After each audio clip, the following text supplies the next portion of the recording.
वगैरह करते हैं, है ना, अपनी जैसे दृष्टि की वजह से या जैसे भी या देवी देवताओं की वजह से, तो उसमें बातें निकल के आती हैं कि किसी पे गणंत हो रहा है या किसी पे तंत्र क्रिया हो रही है, किसी पे शमशानी क्रिया हो रही है, तो इससे हमारे जीवन पर और घर पे क्या दुष्प्रभाव पड़ते हैं, थोड़ा उस पर प्रकाश डालिए। ठीक है, देखो तंत्र क्रिया वो होती है जो तांत्रिक आपको तंत्र द्वारा करता है। ठीक है, ठीक है। एक होती है यंत्र क्रिया, जो कि यंत्र बना के मतलब तावीज बनाता है या यंत्र बनाते हैं अलग अलग प्रकार के, वो यंत्र क्रिया होती है।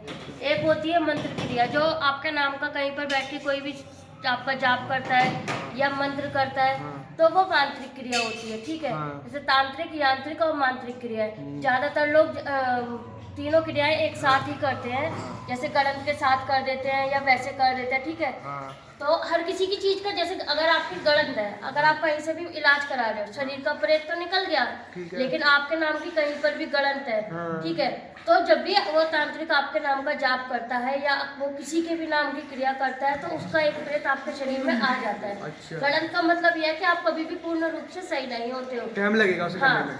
उसके लिए टाइम लगा, या तो पहले आपको गणंत खत्म करवानी पड़ेगी, गणंत की भी खत्म करवाओगे, जब तक गणंत खत्म नहीं करवाओगे तब तक ठीक नहीं होगा, तो गणंत खत्म करवानी जरूरी होती है। ठीक है, मांत्रिक क्रिया जैसे मंत्रों द्वारा जो करते हैं, उसके लिए वो आपके नाम का जाप करते हैं बार बार।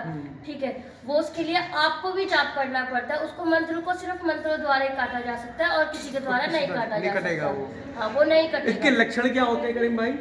जब लक्षण तो सबके एक जैसे ही होते हैं, जैसे शरीरों में भार रहना। आप ये सोचो कि नहीं जी मांत्रिक क्रिया के लक्षण अलग है, तांत्रिक क्रिया के अलग है और यांत्रिक क्रिया के अलग है, नहीं, लक्षण सबके एक ही समान होते हैं। हाँ, बस उनकी तासीर अलग अलग हो जाती है कि किसका भार कितना ज्यादा है, किसकी क्रिया कितनी ज्यादा ताकतवर है और कितनी हल्की है, तो इन सारी चीजों पे बहुत ज्यादा असर पड़ता है। मांत्रिक क्रिया का ज्यादातर आपके दिमाग पे असर होता है, वो आपके दिमाग को बांध के रखती है। ठीक है, यांत्रिक क्रिया का ज्यादातर आपका हृदय पकड़ के रखता है, हृदय और कमर ज्यादातर पकड़ के रखती है, जो यांत्रिक क्रिया होती है। ठीक है, और एक होती है जो गणंत की क्रिया होती है, वो आपकी नाभि के नीचे के हिस्से में भार करती है और पैरों में भार करती है।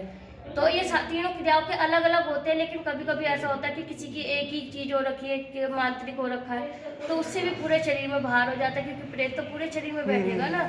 कोई अगर आपके ऊपर क्रिया करेगा तो कभी एक प्रेत तो भेजेगा नहीं भाई, कोई अगर पैसा लगा रहा है तो कम से कम 2 या 3 प्रेत तो भेजेगा, तो ऐसे तो कोई भी नहीं भेजता है। अब आपके शरीर में 1 आ गया, 2 आ गया, बाकी के दूसरों के शरीर में चले जाते हैं या नहीं जाते हैं, तो घर में खुले रह के परेशान करते हैं।